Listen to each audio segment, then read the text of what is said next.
సంవత్సర కాలంలో 4 పౌర్ణిమలను చాలా విశేషంగా పూజిస్తూ ఉంటాము. మొట్టమొదటిది వైశాఖ పౌర్ణిమ, 2 శ్రావణ పౌర్ణిమ, 3 కార్తీక పౌర్ణిమ, 4 ఆశ్వేజ పౌర్ణిమ. ఈ 4 పౌర్ణిమలు అత్యంత విశేషమైనటువంటి పౌర్ణిమలు.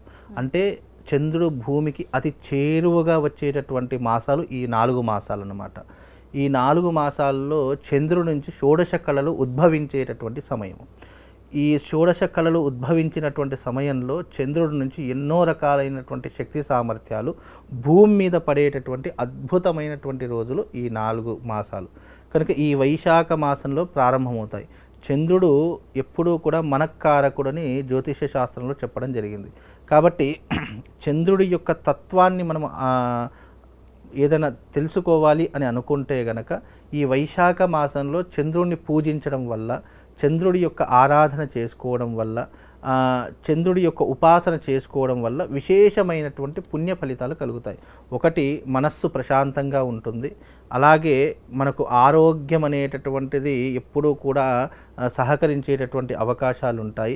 అలాగే చంద్రుని ఆరాధించడం వల్ల లక్ష్మీ కటాక్షం కలుగుతుంది అని శాస్త్రీయ దృక్పథం.